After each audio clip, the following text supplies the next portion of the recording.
نحمده ونصلي على رسوله الكريم اما بعد فاعوذ بالله من الشيطان الرجيم بسم الله الرحمن الرحيم رب اشرح لي صدري ويسر لي امري واحلل عقدة من لساني يفقهوا قولي ان الحمد لله نحمده ونستعينه ونستغفره ونعوذ بالله من شرور انفسنا ومن سيئات اعمالنا من يهده الله فلا مضل له ومن يضلله فلا هادي له واشهد ان لا اله الا الله واشهد ان محمدا عبده ورسوله يا ايها الذين امنوا اتقوا الله حق تقاته ولا تموتن الا وانتم مسلمون يا ايها الناس اتقوا ربكم الذي خلقكم من نفس واحدة وخلق منها زوجها وبث منهما رجالا كثيرا ونساء واتقوا الله الذي تساءلون به والأرحام إن الله كان عليكم رقيبا يا أيها الذين آمنوا اتقوا الله وقولوا قولا سديدا يصلح لكم أعمالكم ويغفر لكم ذنوبكم ومن يطع الله ورسوله فقد فاز فوزا عظیما۔ شروع کرتی ہوں اللہ کے نام سے جو بے انتہا مہربان نہایت رحم فرمانے والا ہے۔ ان الحمد للہ، بے شک تب تعریف اللہ کے لیے ہے، حمد و ثنا اللہ سبحانہ تعالی ہی کے لیے ہے۔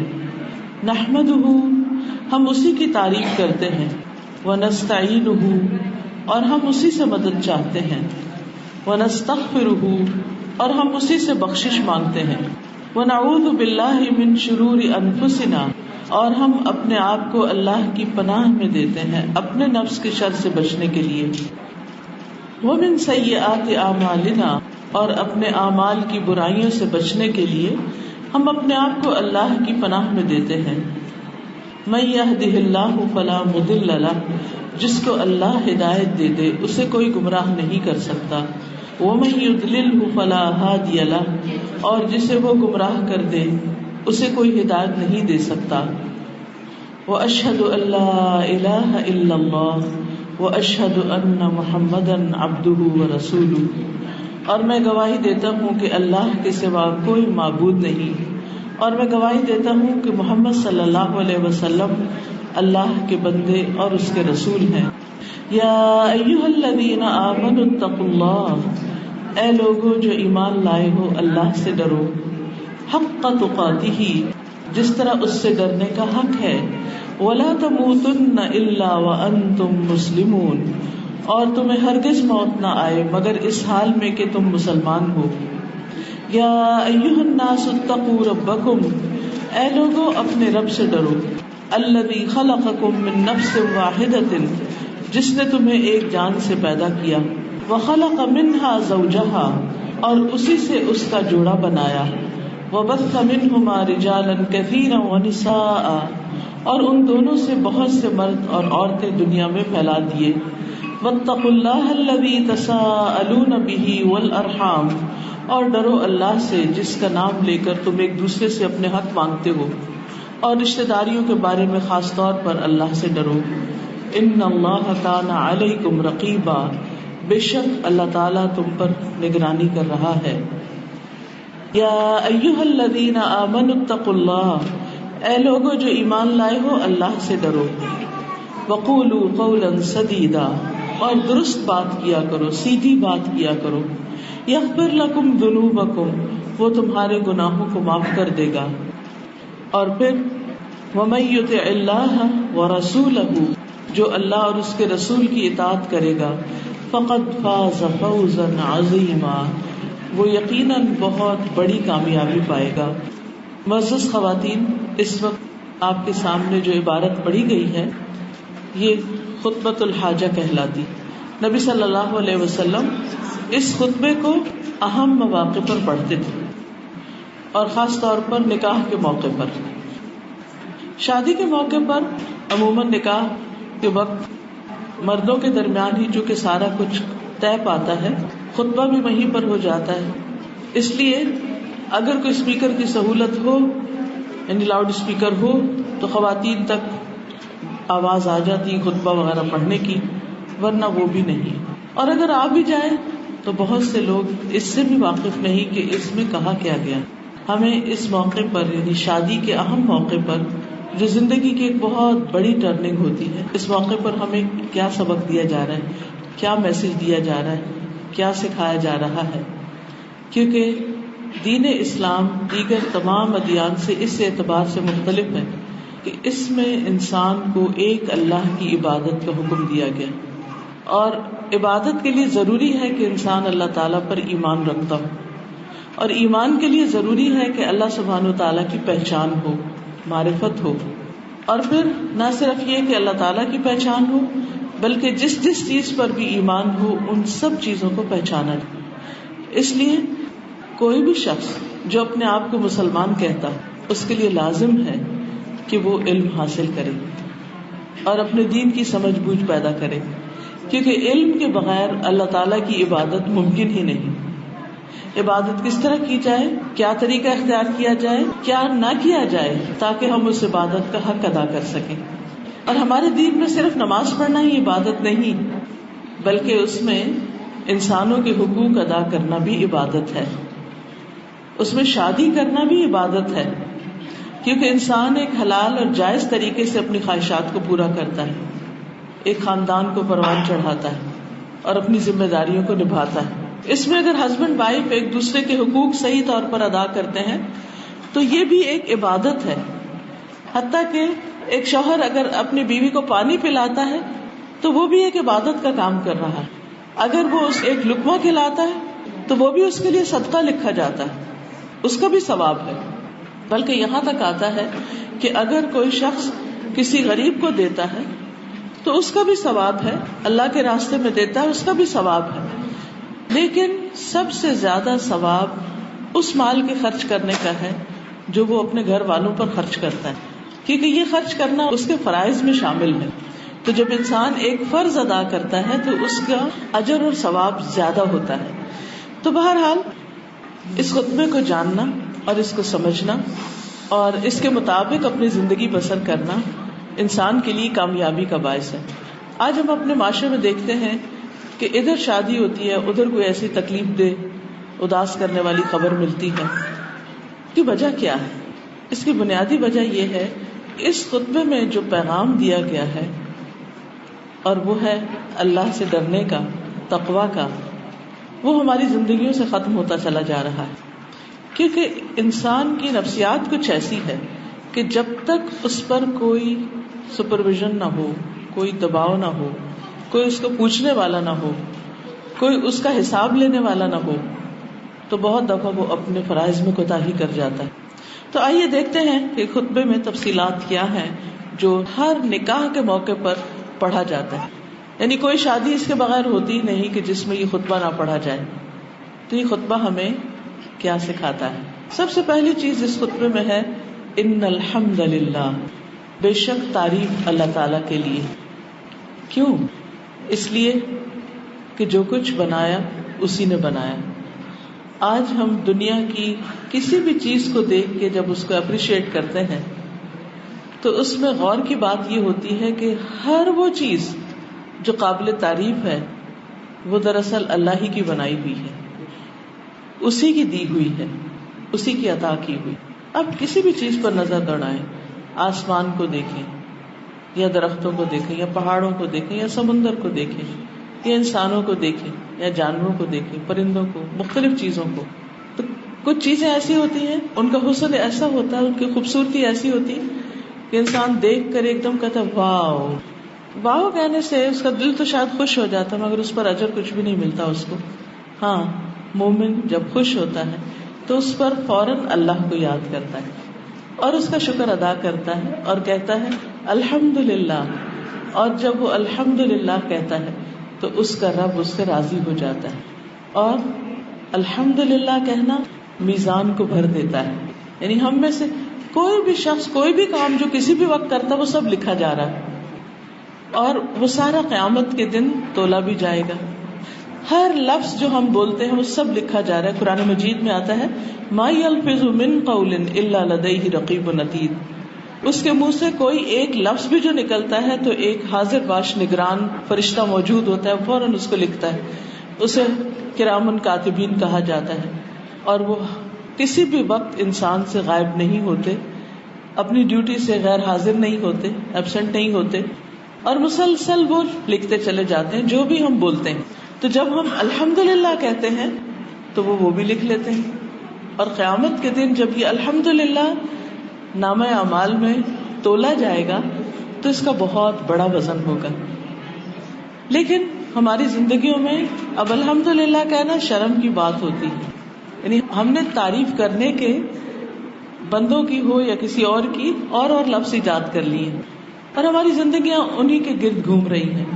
اب دیکھیے کہ ہم زندگی کا ایک بڑا حصہ چیزوں کی, انسانوں کی, خاص طور پر مٹیریل چیزوں کی, زیور کی, کپڑے کی, گھر کی, ڈیکوریشن پیس کی, ادھر کی ادھر کی, ان چیزوں کی تعریف کرتے ہوئے وقت گزار دیتے ہیں. اچھی بات ہے, اچھی چیز کو دیکھ کے تعریف کرنی چاہیے, لیکن جس کی اصل میں تعریف کرنی چاہیے, جس نے یہ سب کچھ دیا ہے, اس کو بھول جاتے ہیں. اب آپ دیکھیے کہ آپ مثلاً ٹیبل پر بیٹھے ہیں, آپ کے سامنے کسی نے اچھے اچھے کھانے پکا کر رکھے ہیں, آپ ایک چیز اٹھاتے ہیں, کھاتے اور کہتے ہیں بہت مزے کی ہے, دوسری کھاتے ہیں اور کہتے ہیں بہت مزے کی ہے, اور سارا وقت صرف کھانے کو ہی دیکھتے رہتے ہیں اور مزے مزے کی باتیں کرتے رہتے ہیں, لیکن ایک دفعہ بھی نہیں کہتے کہ جس نے بنایا ہے اس نے بہت ہی اچھا بنایا. بنانے والے کی آپ تعریف نہیں کرتے, خالق جو کھا رہے ہیں اس کا مزہ لے رہے ہیں, تو پھر یہ بات انصاف کی بات تو نہیں ہے نا. جس نے بنایا, جس نے محنت کی, جس نے تکلیف اٹھائی, جس نے سب کچھ کیا, اس کو یاد کیے بغیر, اس کا ذکر کیے بغیر, اس کی تعریف کیے بغیر صرف کھانے کی تعریف کرنا کافی نہیں. اسی طرح دنیا کی ساری جتنی بھی چیزیں ہیں, جتنے بھی آبجیکٹس ہیں, ان کی تعریف کرنا کافی نہیں جب تک کہ دینے والے کی تعریف نہ کی جائے. تو ان الحمدللہ, بے شک تعریف اللہ کے لیے ہے. شادی کا موقع خوشی کا موقع ہے, اور خوشی کے موقع پر انسان اللہ کا شکر ادا کرتا ہے, اور جب کسی بات پر مومن خوش ہوتا ہے تو اس وقت وہ الحمدللہ کہتا ہے.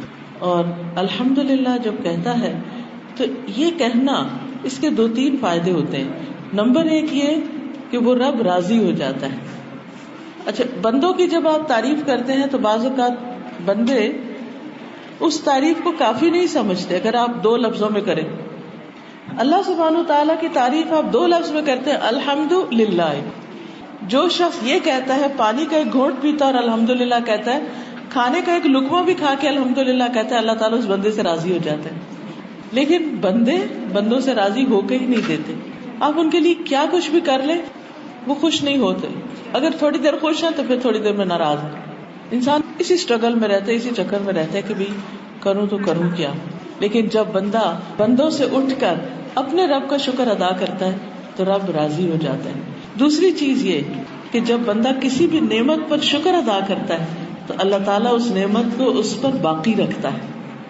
اللہ کا وعدہ ہے لئن شکرتم لأزیدنکم, اگر تم شکر ادا کرو گے تو میں تمہیں اور زیادہ دوں گا. اچھا, انسانوں کا حال کیا ہوتا ہے کہ جب انہیں کوئی چیز اچھی لگتی ہے عام طور پر نظر لگا دیتے ہیں, نظر کا مسئلہ آ جاتا ہے, اور وہ چیز باقی رہنے کی بجائے اس میں اور کئی خرابیاں پیدا ہو جاتی. یعنی کیونکہ وہ اس طرح دیکھ کے آپ کی نعمت کو خوش نہیں ہوتے جیسے خوش ہونا چاہیے. وہ دل میں جلتے بھی رہتے ہیں اور یہ دیکھتے رہتے کہ اس کو کیوں مل گئی, مجھے کیوں نہیں ملی, کب خبر سنے کہ اس کی نعمت چلی گئی. وہ اس انتظار میں رہتے ہیں. جبکہ اللہ سبحانہ وتعالیٰ بندے کو جب نعمت دیتا اور اس کو خوش ہوتا ہے اور اس پر اللہ کی تعریف کرتا تو اللہ تعالیٰ اس کی نعمت کو اس کے لیے پرولونگ کر دیتے ہیں, اس سے واپس نہیں لیتے بلکہ اس میں اضافہ کر دیتے ہیں, اور ایڈیشن ہو جاتی, زیادہ ہو جاتی. پھر اسی طرح یہ ہے کہ بندوں کی جب آپ تعریف کرتے ہیں تو بعض اوقات کچھ لوگ ہوتے ہیں وہ اس کو ایکنالج کر لیتے ہیں, اس کو واپس آپ کو جواب دیتے ہیں. کچھ لوگ پرواہ بھی نہیں کرتے. اللہ سبحانہ وتعالیٰ کی جب تعریف ہوتی ہے تو جو بھی لفظ ہم بولتے ہیں ایک ایک لفظ ہماری آخرت کے لیے بھی لکھا جاتا ہے, اور وہاں پر اس کا اجر بھی ملے گا انسان کو. یعنی دنیا میں بھی نعمت زیادہ ہوگی اور آخرت میں بھی اس کا اجر ملے گا انسان کو. تو اس لیے ہمیں کوئی بھی خوشی ملے, کوئی بھی نعمت ملے, تو اس کو ہم اپریشیٹ کریں اور اللہ تعالیٰ کی تعریف کریں محبت کے ساتھ، تعظیم کے ساتھ. کیونکہ اسلام میں عبادت کا جو کانسیپٹ ہے وہ صرف بے روح سجدے کرنے کا نہیں ہے. عبادت وہی عبادت ہے جو اللہ کی فرما برداری کا یا اطاعت کا کام ہو محبت اور تعظیم کے ساتھ. ایک طرف دل کی خوشی کے ساتھ ہو، مارے بندے نہ ہو، اور دوسری طرف اس میں رسپیکٹ بھی پوری ہو کہ میں اپنے رب کے لیے کر رہی ہوں. بہرحال شادی کے موقع پر الحمدللہ کیوں کہا جائے؟ کیونکہ آپ دیکھیے تو ہم بات یہ کر رہے تھے کہ شادی کے موقع پر انسان کیوں خوش ہو، کیوں اللہ کی تعریف کرے. اس لیے کہ ایک نعمت مل رہی ہے انسان کو. ایک لڑکی بھی اور ایک لڑکا بھی زندگی کا ایک وقت اکیلے گزارتے ہیں اور پھر انسان کی ایک ضرورت ہوتی، کیونکہ اللہ سبحانہ تعالیٰ نے انسان کو جو انسان بنایا نا، تو انسان اس وقت کمپلیٹ ہوتا ہے جب اس کو دوسرے انسانوں سے انس حاصل ہوتا ہے. وہ اکیلے نہیں رہ سکتا. اللہ سبحانہ تعالیٰ نے آدم علیہ السلام کو اپنے ہاتھ سے پیدا کیا تھا اور پھر وہ اکیلے تھے، تنہا تھے، تو تنہائی میں ایک وحشت ہوتی ہے. اللہ سبحانہ تعالیٰ نے ان کے لیے پھر حضرت حوا کو پیدا کیا انہی کی پسلی سے. کیسے؟ یہ اللہ ہی جانتا ہے کیسے پیدا کیا، جس نے پیدا کیا. بہرحال پسلی سے پیدا کرنے کا جو ذکر کیا گیا وہ اس لیے کہ انسان یہ جانے کہ وہ یعنی حضرت حوا جو تھی وہ حضرت آدم کی کمپینین تھی، ساتھی تھی. وہ سر سے نہیں پیدا ہوئی، وہ پاؤں سے نہیں پیدا ہوئی، وہ پسلی سے پیدا ہوئی.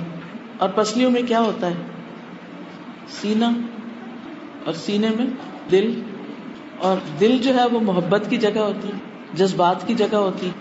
تو اللہ تعالیٰ نے پھر دونوں کے درمیان ایک محبت پیدا کر دی. اور اسی طرح باقی بھی دنیا میں جب کسی کی شادی ہوتی ہے تو نبی صلی اللہ علیہ وسلم نے فرمایا کہ نکاح سے زیادہ کوئی چیز میں نے دو محبت کرنے والوں کے درمیان نہیں اچھی پائی. یعنی سب سے بہترین چیز جو دو محبت کرنے والوں کے بیچ میں ہوتی ہے وہ نکاح ہوتا ہے. اور آپ دیکھیے کہ دونوں بالکل مختلف گھروں میں پیدا ہوتے ہیں، مختلف جگہوں سے ہوتے ہیں، پھر کس طرح اللہ تعالیٰ ان کے درمیان موافقت پیدا کر دیتا ہے، محبت پیدا کر دیتا ہے. انسان کی جذباتی ضروریات پوری ہو رہی ہوتی ہیں. تو اس پر انسان کو اللہ کا شکر ادا کرنا چاہیے، کیونکہ الگ الگ رہنے میں، شادی کے بغیر رہنے میں جو مشکلات ہیں وہ انہی کو پتہ ہے کہ جو اس مشکل سے گزر رہے ہوتے ہیں. تو جن کو اللہ تعالیٰ اتنے انتظار کے بعد، اتنی تلاش کے بعد، اتنی مشقتوں کے بعد ایک ساتھی عطا کرتا ہے، پھر ان کا فرض بنتا ہے کہ وہ اس کی قدر کریں. لیکن عام طور پر انسان کا حال کیا ہے کہ وہ ناشکرا ہوتا ہے. ان الانسان لربہ لکنود، بے شک انسان اپنے رب کا بڑا ہی ناشکرا ہے. جتنی بھی نعمتیں اس کو مل جائیں پھر بھی اس کا رونا دھونا ختم نہیں ہوتا. اس کی توجہ زیادہ تر انہی چیزوں کی طرف ہوتی ہے جو اس کی زندگی میں نہیں ہوتی. لیکن جب کوئی چیز مل جاتی ہے تو وہ اس کو نظر نہیں آتی، وہ اس کو فار گرانٹیڈ لیتا ہے کہ یہ تو ہو گئی، اب وٹ نیکسٹ. اور جو اس کے دل میں اگلی ڈریم ہوتی ہے اس کے لیے پریشان ہونا شروع کر دیتا ہے. تو ہمارا دین ہمیں یہ سکھاتا ہے کہ بجائے اس کے کہ جو نہیں ہے اس پر پریشانی کرو، جو ہے اس کا اپریشیٹ کرو، اس پر خوش ہونا جانو. کیونکہ جب انسان کسی کی تعریف کرتا ہے تو دل میں ایک خوشی آتی ہے، اور جب انسان صرف شکوے اور شکایتیں کرتا ہے تو اپنا دل پہلے دکھتا ہے. چاہے انسان اللہ سے ناراض ہوتا ہے یا بندوں سے ناراض ہوتا ہے، ان کا کچھ نقصان نہیں ہوتا، نقصان انسان کا اپنا ہی ہوتا ہے. اس لیے ہر موقع پر انسان کو شکر گزار رہنا چاہیے کہ ان الحمد للہ نستعینہ، ہم اسی سے مدد چاہتے ہیں. اہم فیصلہ ہے، بہت سے خدشے اور خوف دل میں ہوتے ہیں، پتہ نہیں کیا ہوگا، نباہ ہوگا کہ نہیں ہوگا، بچے ہوں گے کہ نہیں ہوں گے، جاب کا کیا ہوگا، ارننگ کیا ہوگی، سروائیو کر سکیں گے یا نہیں کر سکیں گے.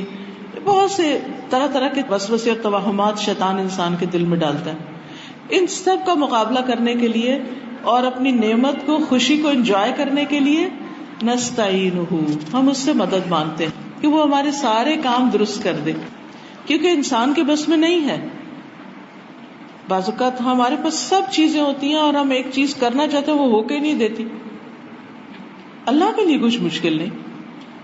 لہذا کوشش کے ساتھ ساتھ ہر کام کے لیے، چاہے وہ رشتوں کو نبھانے کا ہو، چاہے وہ کوئی بھی اور انسان کا پروجیکٹ ہو، اس کے لیے کوشش کے ساتھ ساتھ انسان کو ہمیشہ اللہ تعالیٰ سے دعا کرتے رہنا چاہیے کہ اللہ تعالیٰ اس کام کو مکمل کرنے میں، اس کے اندر کامیابی میں تو ہماری مدد کر.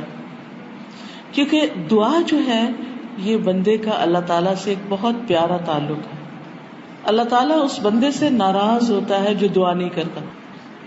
اب بہت سے لوگ دعا کیوں نہیں کرتے؟ وہ کہتے ہیں اللہ تعالیٰ کو ویسے ہی پتا ہے نا ہمیں کیا چاہیے، یعنی پہلے دیا تو اب بھی وہ دے دے، ہم مانگے کیا. نہیں، اللہ تعالیٰ اس بات کو پسند کرتا ہے کہ بندہ اس سے مانگے، اور دعا کو بھی عبادت قرار دیا. چاہے وہ دنیا کی چیز آپ مانگے، کچھ بھی مانگے. آپ مانگ رہے ہیں کہ مجھے مثلاً کھانا چاہیے، مجھے کپڑا چاہیے، مجھے جاب چاہیے، مجھے کوئی بھی چیز سے، مجھے گھر چاہیے، فلاں فلاں جو بھی انسان کی ضرورت ہے، صرف پیورلی دنیا کی بات کر رہا ہے. اس پر بھی اس کو اجر دیا جا رہا ہے کہ تم اپنے رب سے مانگ رہے ہو، کسی اور سے نہیں مانگ رہے. اگر ہم یہ سارے مطالبے لے کے کسی انسان کے پاس چلے جائیں جس کو اللہ نے بہت دیا ہے، مثلا کسی عرب شیخ کے پاس کے جو بلینئر ہے یا ملٹی بلینئر ہے، اور آپ اس کو جا کے کہتے ہیں کہ تمہارے پاس اتنا کچھ ہے، ایک گھر مجھے لے دو، ایک کار لے دو، ایک بیڈ کا انتظام کر دو، وغیرہ وغیرہ، کیا جواب ملے گا آپ کو؟ اول تو کیا وہ آپ کی بات سنے گا بھی صحیح؟ اس کو اپروچ کرنا، اس تک پہنچنا بھی کتنا مشکل ہوگا. اور ہو سکتا ہے لینگویج بیریئر ہی ہو، آپ کچھ کہہ رہے ہیں اور وہ کچھ اور سمجھ رہا ہو، اور ہو سکتا ہے کہ اس کو کسی طرح سمجھ آ ہی جائے کہ آپ اس سے کیا کہہ رہے ہیں. تو اس کے بعد وہ کیا سوچے گا کہ آپ کون ہیں، آپ کی عقل کام کرتی، آپ کہاں اٹھ کے آ گئے، مجھ سے کیوں مانگ رہے ہیں. اور دیکھیں دنیا میں کتنے ہی مالدار لوگ ایسے ہیں جن کے پاس سب کچھ ہے، لیکن انہی کے رشتہ دار، انہی کے خون کے رشتے 2 وقت کی روٹی کو ترستے ہیں. کیا انہیں نہیں نظر آتا کہ ہمارے بہن بھائی بھوکے؟ آتا ہے، لیکن اندر کا بخل دینے نہیں دیتا. اپنے اوپر ضرورت سے زیادہ بھی خرچ کریں گے تو اسے بھی کم سمجھیں گے، اس پر راضی نہیں ہوگی. لیکن کسی رشتہ دار کو دینے کی بات ہو تو اس کی طرف توجہ بھی نہیں جائے گی. تو یہ انسانوں سے مانگنے والوں کا حال ہوتا ہے. انسان انسانوں سے مانگ کے ذلیل ہوتا ہے، ان کی نگاہوں میں بھی ذلیل ہوتا ہے. اور وہ جو گری پڑی گھٹیا کوئی چیز ہوگی یا ضرورت سے زائد وہ دے دیں گے، اپنی اچھی چیز نہیں دیں گے. جو اپنے لیے پسند کرتے ہیں وہ آپ کے لیے نہیں کریں گے. اور پھر ہو سکتا ہے دے کے کئی بار احسان بھی جتائیں، ہو سکتا ہے کہ دے کے کئی بار آپ سے اپنے مرضی کے کام نکلوائیں، آپ پہ دھونس دھاندلی کریں، دھونس جمائیں کہ چونکہ ہم آپ کو دے رہے ہیں اس لیے آپ ہماری مرضی کے غلام ہیں، جو ہم کہیں آپ کو وہ کرنا ہوگا.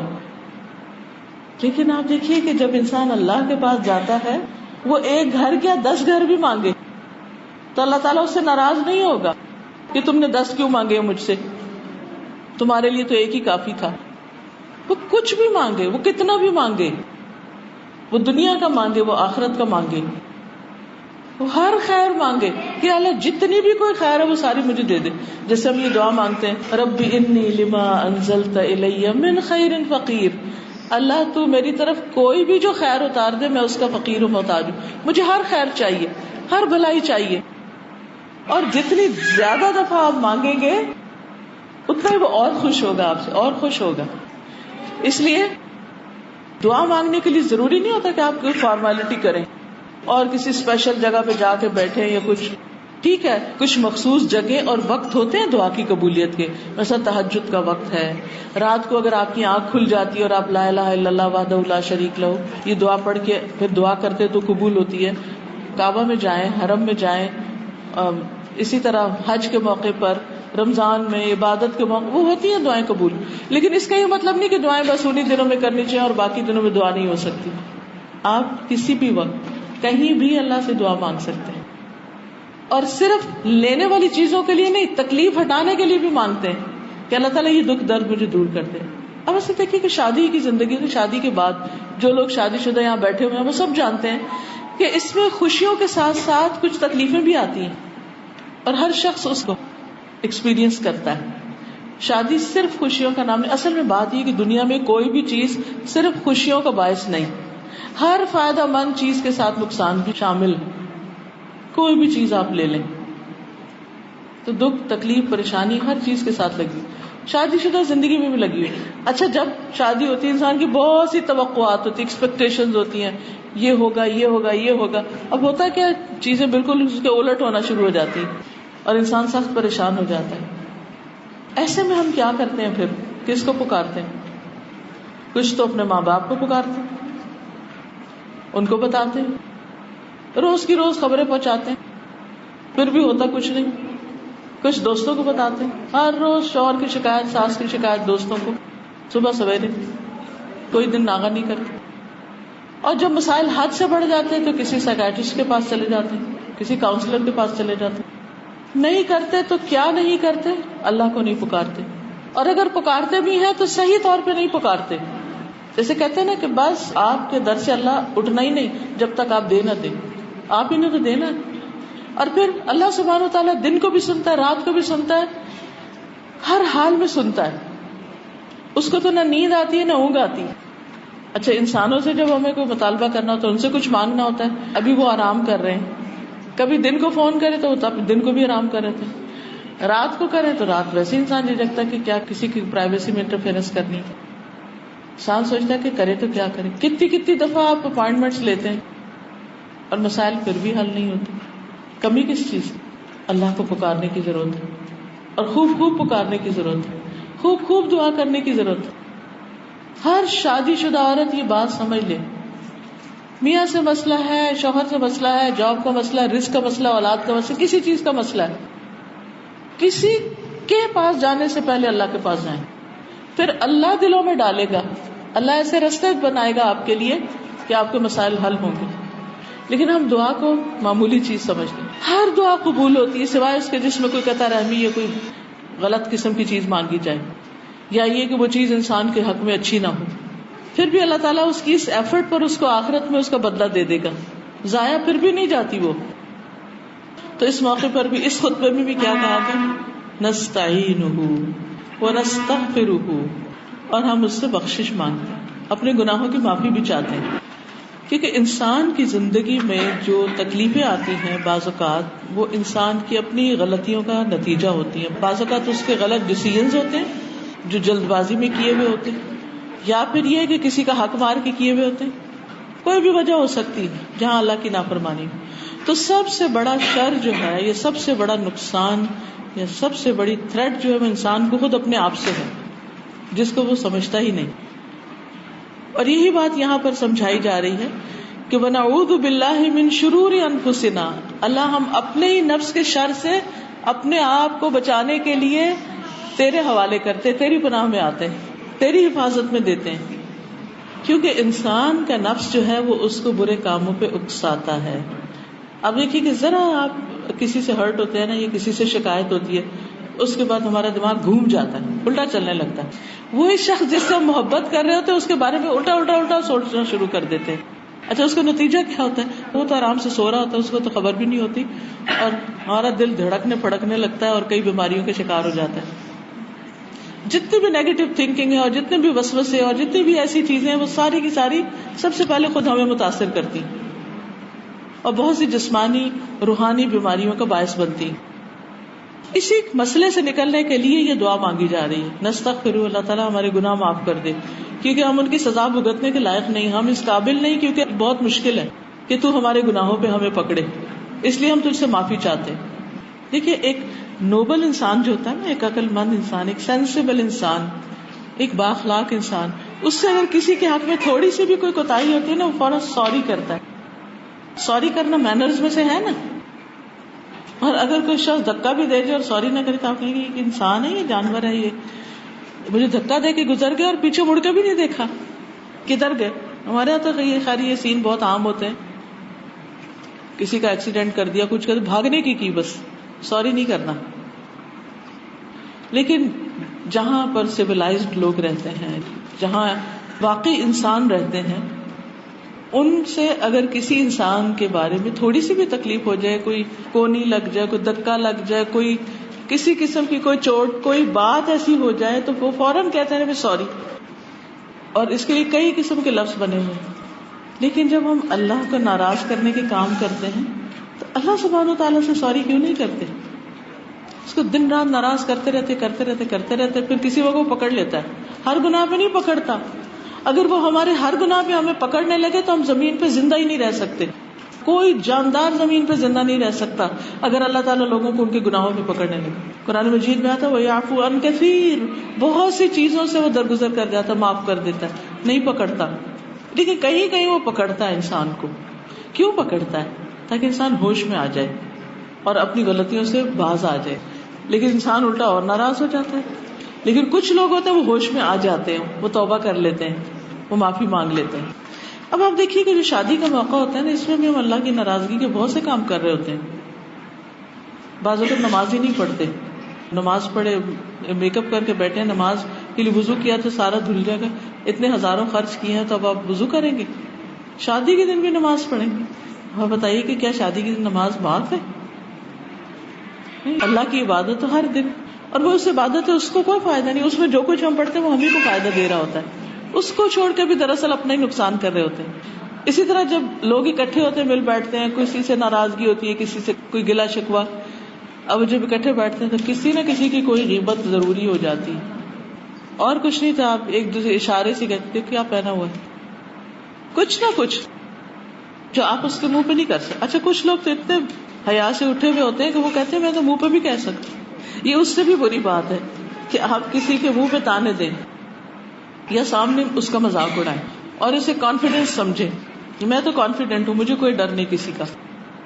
اللہ سبحانہ وتعالیٰ قرآن مجید میں فرماتے ہیں وَيْلٌ لِكُلِّ هُمَزَةٍ لُمَزَةٍ, ہلاکت ہے, بربادی ہے, تباہی ہے ہر اس شخص کے لیے جو منہ پہ تانے دیتا ہے, جو پیٹھ پیچھے غیبت کرتا ہے. کسی کو بھی نہیں چھوڑا, ہر اس شخص کے. وَيْلٌ لِكُلِّ, کل کا مطلب ہے سارے کے سارے جو بھی یہ کام کریں گے. اور ہمیں اللہ سے ڈر نہیں لگتا, اور خصوصاً یہ جو سینسیٹیو رشتے ہوتے ہیں نا, اس میں تو چھوٹی چھوٹی چیزیں دوسرے کو چن کے کہیں نہ کہیں ان کا ذکر کرنا, اور اس کو ہم کہتے ہیں نہیں ہم سچ بات کہہ رہے ہیں. سچ, ایسی سچ بات ہی تو غیبت ہوتی ہے, اور اگر جھوٹ بات ہے وہ تو الزام ہوتی ہے, بہتان ہوتی ہے, وہ اس سے بھی بڑی بات ہے. تو اس لیے نستغفرہ, ہم اس سے بخشش مانگتے ہیں کہ اللہ تعالیٰ ایسا نہ ہو کہ ہماری خوشیوں میں ہمارے گناہوں کی وجہ سے کوئی بھنگ پڑ جائے اور ہم پہ ایسی کوئی چیز آ جائے کہ ہم سب کچھ ہوتے ہوئے بھی خوش نہ رہ سکیں. تو ان خوشیوں کا حاصل کرنے کا طریقہ کیا کہ اللہ کو خوش رکھیں, عبادت کریں, اور اگر غلطی ہو جائے تو معافی مانگ لیں, سوری کر کے جائیں. وَنَسْتَغْفِرُهُ وَنَعُوذُ بِاللَّهِ مِن شُرُورِ أَنفُسِنَا, اور ہم اپنے آپ کو اللہ کی پناہ میں دیتے ہیں اپنے نفس کے شر سے بچنے کے لیے. نفس کا شر کیا ہوتا ہے کہ انسان اپنے دل میں بس بری باتیں سوچتا رہے, شر ہوتا برائی. اور نفس کا شر کیا ہوتا ہے کہ نفس کے اندر, دل کے اندر بری باتیں سوچنا, نیگیٹو تھنکنگ, ہر وقت منفی باتیں سوچنا. اور پھر اس کا نتیجہ کیا ہوتا ہے, جب ہم کسی کے بارے میں منفی چیز, نیگیٹو تھنکنگ رکھتے ہیں, بدگمان ہے اس سے, تو کیا ہوگا, کبھی تو ہم بول چال ہی بند کر دیں گے, شکل ہی نہیں دکھائیں گے, نہ دیکھیں گے نہ دکھائیں گے, کمیونیکیشن ہی ختم, ناراضگی, غصہ, کبھی کبھی ایک دوسرے کی بے عزتی بھی کر دینا, باتیں سنانا, اور پھر لڑائی جھگڑا فساد ختم نہ ہونے کا, یعنی اس کی کوئی اینڈ ہی نہیں. تو یہ شروع کہاں سے ہوتا ہے؟ نفس کے شر سے ہوتا ہے. تو اللہ تعالیٰ ہمیں اس سے بچا, اس سے محفوظ رکھ. وَمِن سَيِّئَاتِ أَعْمَالِنَا, اور جو ہمارے اعمال کی برائیاں ہیں ان کے بھی شر سے ہمیں بچا کہ ہم پر کوئی مصیبت آئے. مَن يَهْدِهِ اللَّهُ فَلَا مُضِلَّ لَهُ, جسے اللہ ہدایت دے اسے کوئی گمراہ نہیں کر سکتا. وَمَن يُضْلِلْهُ فَلَا هَادِيَ لَهُ, جسے وہ گمراہ کر دے اسے کوئی ہدایت نہیں دے سکتا. اب اس کا یہ مطلب ہے کہ ہم اپنے آپ کو ڈھیلا چھوڑ دیں کہ اللہ چاہے گا تو ہمیں ہدایت دے دے گا اور ہم نماز شروع کر دیں گے 5 وقت کی. اس کا یہ مطلب نہیں ہے. اللہ تعالیٰ اس کو ہدایت دیتا ہے جو ہدایت لینا چاہتا ہے, جسے ہدایت سے محبت ہوتی ہے, اور جو خود ہی اس کو سلام کر دیتا ہے کہ مجھے نہیں یہ سب چاہیے, تو اللہ تعالیٰ زبردستی نہیں دیتا. باقی چیزیں تو ہمیں کچھ ہمارے مانگے بغیر کہے بغیر ہی اس نے دے رکھی, لیکن ہدایت کے لیے وہ چاہتا ہے کہ بندہ خود بھی توجہ کرے. پھر اس کے بعد نکاح کے موقع پر کلمہ پڑھا جاتا ہے, اشہد ان لا الہ الا اللہ واشہد ان محمدًا عبدہ ورسولہ. اس بات کی یاد دہانی کرائی جاتی ہے کہ تمہارا معبود اللہ ہے, صرف اللہ, کوئی اور نہیں. اور پھر اللہ ہی ہے جس نے محمد صلی اللہ علیہ وسلم کو بھیجا, تو اس بات کی ہم گواہی دیتے کہ محمد صلی اللہ علیہ وسلم اللہ کے رسول. یعنی میں اپنی آئندہ زندگی میں اس بات کا عہد کرتی ہوں کہ اپنی زندگی کو اللہ کی مرضی کے مطابق گزاروں گی اور نبی صلی اللہ علیہ وسلم کے طریقے اور سنت پر گزاروں گی.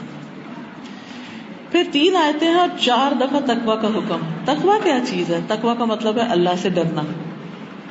اب ہم سمجھتے ہیں کہ شاید شادی کی خوشیاں زیادہ ہوتی ہیں جب شادی ایک بہت گرینڈ لیول پر کی جائے اور بہت کچھ اس میں خرچ کیا جائے تو پھر وہ شادی بہت خوشی کی ہوتی، یا بہت زیادہ لڑکی کو سونا دونوں طرف سے ملے، یا اچھی اچھی جیولری ہو، اچھے اچھے کپڑے ہوں، کسی زبردست جگہ پر ہنی مون کے لیے جایا جائے، بہت عالیشان گھر ہو، بہترین گاڑی ہو، شاید ان سب چیزوں سے خوشیاں مل جائیں.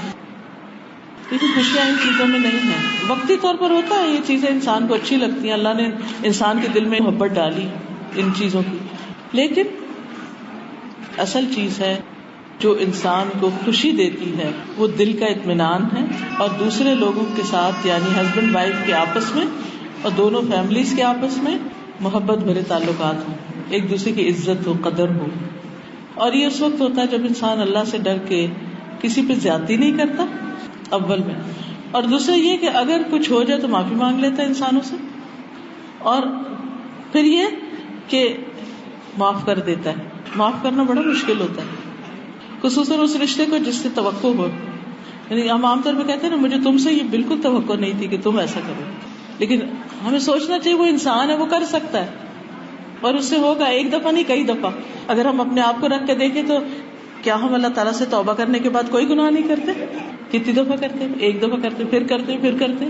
تو اسی طرح اللہ سبحانہ وتعالیٰ کی اگر ہم اتنی نافرمانیاں کرتے ہیں تو کسی نے ہمارے حق میں کچھ گستاخی کر دی تو کیا ہوا، اس کو بھی معاف کر دیں. اللہ تعالیٰ فرماتے ہیں الا تحبون ان یغفر اللہ لکم، کیا تم نہیں چاہتے کہ اللہ تمہیں معاف کر دے؟ تو تقویٰ جو ہوتا ہے نا، احتیاط کے ساتھ زندگی بسر کرنا، اپنی زبان کو کنٹرول میں رکھنا، اپنے تھاٹس کو کنٹرول میں رکھنا، اپنے ایکشنز کو کہ کسی پر زیادتی نہ ہو. یہ صرف اسی وقت کنٹرول ہو سکتا ہے جب اوپر اللہ کی نگرانی سامنے ہو کہ مجھے میرا رب دیکھ رہا ہے، میں اکیلا ہوں، مجھے کوئی پوچھنے والا نہیں، میں اس اکیلے کمرے میں بیٹھ کے اپنے ماں باپ کو جو چاہے بتاؤں الٹا سیدھا، کوئی نہیں مجھے دیکھ رہا، شوہر بھی کام پہ گیا ہوا، ساس بھی کہیں بھی ہے، میں اکیلی ہوں، جو مرضی باتیں کروں. جس کے دل میں اللہ کا ڈر ہوگا وہ کبھی بھی نہیں کرے گی، کیونکہ اس کو پتا میرا رب دیکھ رہے ہیں، فرشتے دو بیٹھے ہوئے، یہ سب کچھ لکھے جا رہے ہیں، میں کہاں چھپ کے جاؤں گی، اور جو میں کروں گی یہ سامنے آئے گا قیامت کے دن. سورۃ العادیات میں آتا ہے کہ وَحُصِّلَ مَا فِي الصُّدُورِ، سینوں کے اندر جو کچھ ہے وہ حاصل کر لیا جائے گا. سورۃ طارق میں آتا ہے تُبْلَى السَّرَائِرُ، انسان کے جو سر ہیں، راز ہیں، اس کے جو سیکرٹس ہیں، ان سب کو جانچ لیا جائے گا کہ یہ کیا تھے، اس میں سے کیا اچھا تھا کیا نہیں تھا. اس لیے تعلقات کی بنیاد اگر اللہ کے ڈر پر ہو کہ میرا رب مجھے پوچھے گا، میں نے اگر کسی کے ساتھ زیادتی کی، تو انسان بہت سی زیادتیاں کرنے، ظلم کرنے سے باز رہتا ہے، پیچھے رہتا ہے، کہتا نہیں مجھے نہیں کرتا. حتیٰ کہ اگر اس کے بہن بھائی اکسائیں، ماں باپ اکسائیں، کوئی بھی کہے نا نہیں نہیں تم کب تک چپ رہو، یہ کرو یہ کرو یہ کرو، تم ایک کی بجائے دو کرو اس کے ساتھ، چلے ایک کے بدلے میں ایک کا تو پھر بھی جواز نکلتا ہے، لیکن دو کرنے کا تو کوئی جواز نہیں ہوتا. تو ایسا شخص جو اللہ سے ڈرتا ہو وہ کسی کی باتوں میں بھی نہیں آتا، پھر وہ اپنی عقل استعمال کرتا ہے، وہ سمجھ کے ساتھ چلتا ہے. اور آپ دیکھیے کہ جب انسان یہ سب کچھ اللہ کے لیے کر رہا ہوتا ہے نا تو اس کا ریوارڈ بہت بڑا ہے. انسان کہتے ہیں میرے رب کو تو پتا ہے نا میں کسی کے ساتھ کتنی خیر خائی کر رہی. اب مثلاً بعض لڑکیاں ان کو گھر میں شادی کے بعد کام کرنا پڑتا ہے، وہ جیسا تیسا، آپ دیکھیں ہماری اکثر بچیاں پڑھ رہی ہوتی ہیں، پڑھتے پڑھتے ان کی شادی ہو جاتی ہے، وہ کس دنیا سے مینٹلی فزیکلی کہاں سے نکل کر آتی ہیں، بالکل ایک شادی کے بعد ایک نئی دنیا، لوگ ہیں، گھر داری ہے، بہت کچھ کرنے سنبھلتا ہے انسان. لیکن جب توقعات زیادہ ہوتی ہے تو بعض کو شکایتیں پھر بہت ہونے لگتی ہے، اس کو یہ بھی نہیں آتا، اس کو بھی نہیں آتا، اس کو بھی نہیں آتا، اس سے بہت سے مسائل پیدا ہونے لگتے ہیں، ناراضگیاں پیدا ہونے لگتی ہیں. اچھا اب اس کا حل کیا ہوتا ہے؟ اس کا حل یہ نہیں ہوتا کہ انسان دوسرے کے ساتھ پھر یعنی بے صبری کر کے زیادتی اور بدتمیزی شروع کر دے. اس میں انسان کو بڑے حوصلے کے ساتھ دوسرے کو بہت سی چیزیں سمجھانی سکھانی پڑتی. لیکن عموماً ہم صرف شکایتیں کرتے رہتے ہیں، دائیں بائیں، رائٹ لیفٹ، آگے پیچھے، اسے یہ بھی نہیں آتا، اسے یہ بھی نہیں آتا، اسے یہ بھی نہیں آتا. صرف آپ کو پھر پہلے ہی ٹیسٹ کر کے لانا چاہیے تھا کہ کیا کیا آپ کو چاہیے اور وہ وہاں ہو رہا ہے یا وہ کر سکتا ہے یا نہیں کر سکتا. تو ان چیزوں کو صرف اللہ کا ڈر ہی کنٹرول کر سکتا ہے کہ نہیں مجھے دوسرے کے لیے وہی کرنا جو میں اپنے لیے چاہتا ہوں، میں نے نہیں زیادتی کرنا. پھر اس کے بعد ان تینوں آیتوں کے آخر میں جو بات کی گئی ہے وَمَن يُطِعِ اللَّهَ وَرَسُولَهُ فَقَدْ فَازَ فَوْزًا عَظِيمًا. جو اللہ اور اس کے رسول کی اطاعت کرے گا وہ عظیم الشان کامیابی پڑے گا. ہم سکسیس کے بہت سے فارمولے پڑھتے رہتے ہیں کہ سکسیسفل ریلیشنز کیسے ہوتے ہیں, سکسیسفل میرج کیسے ہوتی ہے, سکسیسفل بزنس کیسے ہوتا ہے, لیکن یہاں اللہ سبحانہ وتعالیٰ نے اور اللہ کی بات جھوٹی نہیں ہوتی یہ بتا دیا کہ اگر تم باقی سکسیس لائف میں چاہتے ہو تو یہ دیکھو کہ کسی بھی معاملے میں اللہ تعالیٰ نے کیا فرمایا اور اس کے رسول کیا کہتے ہیں, وہاں سے تمہیں کامیابی ملے گی دنیا کی بھی اور آخرت کی. کیونکہ صرف کامیابی نہیں فرمایا, فوزن عظیمہ, بہت بڑی کامیابی. تو اس کے لیے ہمیں قرآن و سنت کا علم حاصل کرنا ضروری ہوتا ہے تاکہ ہم اس کے مطابق عمل بھی کر سکیں. بہرحال اس میں یہ کہ شادی جو ہے نا, اس میں جو اصل عبادت ہے وہ حقوق العباد کی ادائیگی ہے, ایک دوسرے کا حق دینا اور اللہ کی خاطر دینا. کچھ ذمہ داریاں شوہر پہ عائد ہوتی ہیں, ہسبینڈ پہ, اور کچھ وائف پہ عائد ہوتی ہیں. لیکن ہوتا کیا مقابلے پہ آ جاتے ہیں, وہ نہیں کرتی تو میں بھی نہیں کروں گا, یا وہ نہیں کرتا تو میں بھی نہیں کرتی, اور اس میں بہت سے فساد ہو جاتے ہیں اور گھر ٹوٹ جاتے ہیں. اس میں کرنے کی چیز یہ ہے کہ انسان اپنا فرض پورا کرے, دوسرے کو امپاور کرے کہ وہ اپنا فرض پورا کر سکے, اس کی مدد کرے, کبھی کوتاہی کو معاف کر دے, انتظار کرے, احسان کرے, دل جیتے. دونوں ایک دوسرے کو کمپلیمنٹ کرتے ہیں. لیکن بہرحال میں چند ایک باتیں بتاتی ہوں کہ جو مرد کے فرائض ہیں پھر عورت کے فرائض ہیں. اس میں سب سے پہلے جو مردوں کو حکم دیا گیا قرآن میں وہ ہے وَعَاشِرُوهُنَّ بِالْمَعْرُوفِ, عورتوں کے ساتھ بھلے طریقے سے زندگی بسر کرو, اچھے طریقے سے ان سے گزارا کرو, معروف طریقے سے. اور پھر ایک اور موقع پر فرمایا حجۃ الوداع میں, لوگوں سنو, عورتوں کے ساتھ اچھے سلوک سے پیش آؤ کیونکہ وہ تمہارے پاس قیدیوں کی طرح ہے, نہیں کہ تم ہی سب کچھ ہو ان کا, وہ کہ ادھر ادھر تو نہیں جا سکتی انجوائے کرنے کے لیے, ان کی خوشی تو تم ہی ہو, لہٰذا تم ان کی خوشی کا خیال رکھو, ان کے ساتھ ایسا سلوک نہ کرو کہ ان کے دل ٹوٹ جائیں. تمہیں ان کے ساتھ سختی کا برتاؤ کرنے کا حق نہیں. بعض مردوں کی عادت یہ تھی کہ اپنی مردانگی کے اظہار کے لیے روب ڈال ڈال کے باتیں کرتے رہتے, وہ کمزور سی لڑکی چھوٹے سے دل کی وہ وہیں پہ ٹوٹ جاتی. تو اس معاملے میں یعنی یہ کمپینین شپ ہے, کوئی آقا اور غلام کا تعلق نہیں ہے ہسبینڈ وائف کا, یہ ایک کمپینین شپ ہے جس میں دونوں کو ایک دوسرے کے ساتھ چلنا ہے اور ایک دوسرے کا خیال رکھنا ہے. ہم اس سے غلاموں اور نوکروں جیسا نہیں سلوک کر سکتے. تو تمہیں سختی کا حق نہیں, سوائے صورت کے کہ جب ان کی طرف سے کھلی ہوئی نافرمانی سامنے آئے, یعنی کوئی ایسا کام ہے کہ جو ازواجی زندگی کو بالکل ہی روئن کر دینے والا, تو اس میں انسان دوسرے کو, اور وہ کسی کے ساتھ بھی انسان اس کو جھنجھوڑتا ہے بھی ایسے نہیں کرو, اس سے گھر برباد ہوتا ہے. دوسری چیز یہ جو حکم دیا گیا وہ یہ ہے کہ اگر بیوی کی کوئی بات تمہیں ناپسند ہے تو بھی اس پہ صبر کرو. فَإِن كَرِهْتُمُوهُنَّ فَعَسَىٰ أَن تَكْرَهُوا شَيْئًا وَيَجْعَلَ اللَّهُ فِيهِ خَيْرًا كَثِيرًا. اگر تم انہیں ناپسند بھی کرتے ہو تو ہو سکتا ہے ایک چیز تمہیں ناپسند اور اللہ تعالیٰ اسی میں بہت بڑی خیر اور بھلائی ڈال دے, یعنی اسی انسان سے تمہیں بہت کچھ مل جائے. اور یہ عام زندگی کا اصول بھی ہے کہ بعض اوقات کسی انسان سے ہمیں بہت سی شکایتیں ہوتی ہیں لیکن اس سے خیر بھی ہمیں بہت پہنچتی. اب ہم کیا چاہتے ہیں کہ صرف پھول ہی پھول ہو, کانٹا کوئی نہ ہو اس کے ساتھ, تب ہم خوش ہیں. اور اگر ذرا سا بھی کوئی کانٹا نظر آئے تو ہم پھول بھی اٹھا پھینکیں گے. تو اس سے انسان زندگی میں بہت سے خیر سے محروم ہو جاتا ہے. پھر اسی طرح معاف کرنے کے لیے کہا گیا. قرآن مجید میں معاف کرنے کے لیے 3 الفاظ آتے ہیں. مردوں کو کہا گیا 3 بار تاکید کے لیے, یا ایھا الذین آمنوا ان من ازواجکم واولادکم عدو لکم, اے لوگوں جو ایمان لائے تمہاری بیویوں اور بچوں میں سے تمہارے دشمن ہو سکتے ہیں. یعنی کبھی کبھی ایسے تعلقات ہوتے ہیں جیسے 2 دشمن ایک گھر میں رہتے ہیں, دوست نہیں دشمن رہتے ہیں. آئیڈیل گھر تو وہ ہے جس میں husband wife as a friend رہتے ہیں, لیکن بعضوں کا دلوں میں بہت نفرتیں بھر جاتی. تو اس میں پھر کیا کرے انسان؟ فرمایا فاحذروہم, محتاط رہو ان سے. وَإِن تَعْفُوا وَتَصْفَحُوا وَتَغْفِرُوا فَإِنَّ اللَّهَ غَفُورٌ رَحِيمٌ. اگر تم معاف کر دو گے, درگزر کرو گے, ان کو بخش دو گے, اللہ تعالیٰ بھی غفور الرحیم ہے, یعنی تمہیں اللہ سے اس کا بدلہ مل جائے گا. بندے نے تکلیف دی, تم نے معاف کیا, اب اس تکلیف کا کیا علاج ہو, اس کا اجر وہ دے گا. اگلی بات جو کہی گئی کہ بیوی کے ساتھ خوش اخلاقی کا برتاؤ کرو. آپ نے فرمایا کہ تم میں سب سے اچھے مومن وہ ہیں کامل ایمان والے جو اپنی بیویوں کے حق میں اچھے ہوں, جن کے اخلاق سب سے اچھے, اور سب سے اچھے اخلاق اس کے جس کا اپنے گھر والوں کے ساتھ اچھا اخلاق ہے. یعنی اخلاق باہر تو سب دکھا رہے ہوتے ہیں, گھر میں آ کے بد اخلاقی اللہ کی نظر میں ایسا شخص بااخلاق نہیں ہے. حضرت عائشہ کہتی ہیں کہ میں نبی صلی اللہ علیہ وسلم کے یہاں گڑیوں سے کھیلا کرتی تھی. میری سہیلیاں بھی میرے ساتھ کھیلتی. جب آپ تشریف لاتے سب ادھر ادھر چھپ جاتی. آپ ڈھونڈ ڈھونڈ کے ایک ایک کو میرے پاس بھیجتے تاکہ وہ میرے ساتھ کھیلیں. کتنا زیادہ یعنی جذبات کا لحاظ اور پاس ہے. پھر اسی طرح آپ دیکھیں کہ ایک موقع پر آپ صلی اللہ علیہ وسلم حضرت عائشہ کے ساتھ دوڑ لگا رہے ہیں. حضرت عائشہ آگے نکل جاتی ہیں. پھر ایک اور موقع پہ لگاتے ہیں, آپ آگے نکل جاتے ہیں.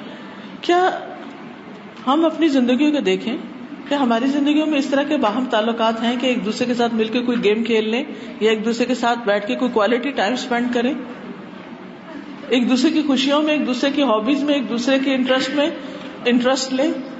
اور ہر ایک اپنا انٹرسٹ ہے, ہر ایک کی اپنی دنیا, وہ نکل کے ادھر جا رہا ہے, وہ نکل کے ادھر جا رہا ہے. آپس میں کوئی کمیونیکیشن ہی نہیں ہے, کوئی بات چیت ہی نہیں ہے, کوئی دکھ سکھ ہی نہیں ہے. یہ کیا رشتہ ہے؟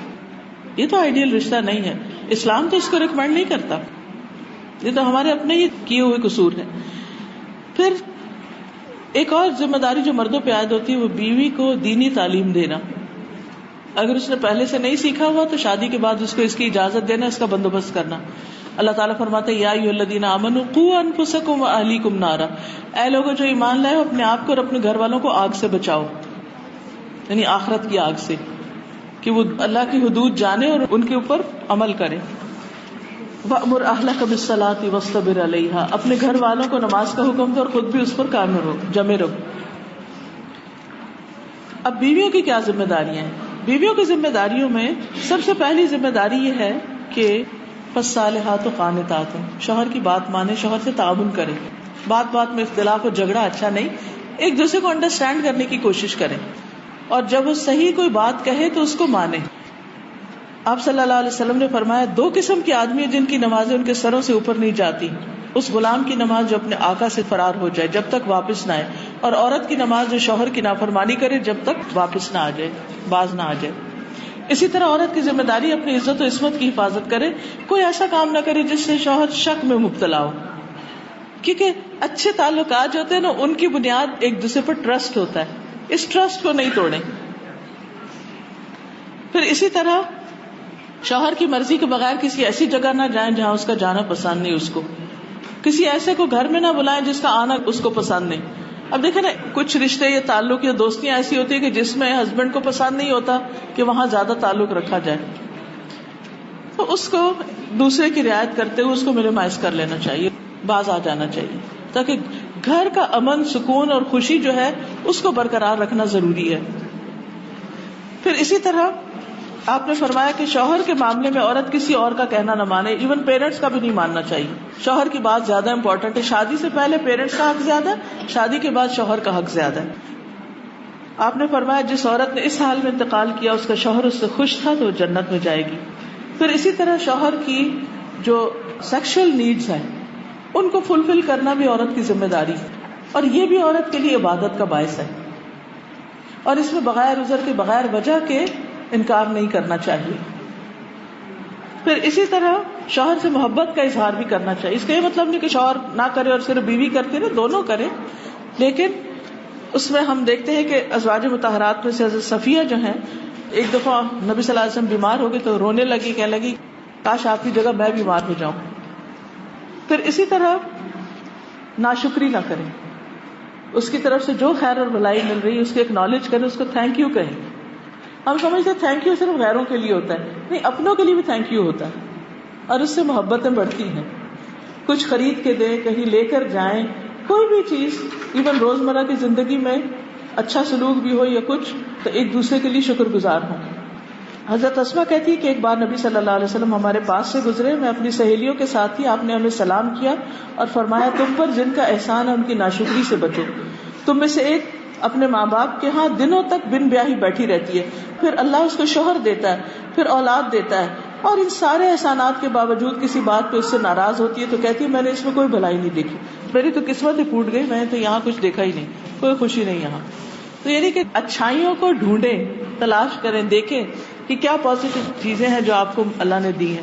پھر اسی طرح ایک اچھی بیوی کی خوبی یہ بتائے گی کہ وہ شوہر کے مال کی بھی حفاظت کرتی ہے, یعنی اس کے پیچھے اس کے مال کو یوں ضائع نہیں کرتی, اڑاتی نہیں, بے دردی سے اسے استعمال نہیں کرتی, ضائع ہونے سے بچاتی ہے. یہ عورت کی ذمہ داریوں میں سے ہے.